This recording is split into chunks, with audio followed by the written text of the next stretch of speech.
పదే పదే రేవంత్ రెడ్డి గారు కాళేశ్వరం కుప్పగూలిపోయింది అని ఒక స్టాండర్డ్ డైలాగ్ కొడుతూ వస్తూ ఉన్నాడు.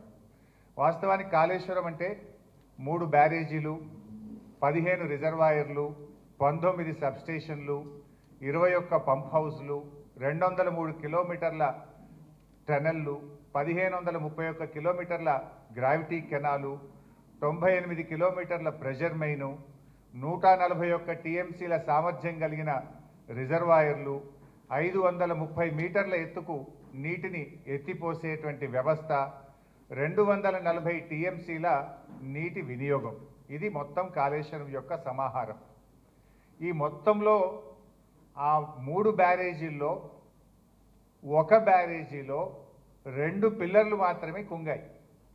అంటే మీకు 15 రిజర్వాయర్లు ఇంటాక్ట్ ఉన్నాయి, 19 సబ్స్టేషన్లు ఇంటాక్ట్ ఉన్నాయి, 21 పంప్ హౌస్లు ఇంటాక్ట్ ఉన్నాయి, 203 కిలోమీటర్ల టనల్ ఇంటాక్ట్ ఉంది, 1531 కిలోమీటర్ల గ్రావిటీ కెనాల్ ఇంటాక్ట్ ఉంది, 98 కిలోమీటర్ల ప్రెషర్ మెయిన్ ఇంటాక్ట్ ఉంది, 141 టీఎంసీల రిజర్వాయర్లు ఇంటాక్ట్ ఉన్నాయి, ఈ లిఫ్ట్ సిస్టమ్ ఇంటాక్ట్ ఉన్నది.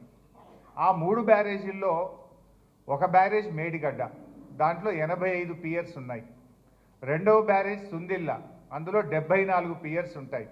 మూడవ బ్యారేజ్ అన్నారం, అందులో 64 పియర్స్ ఉన్నాయి.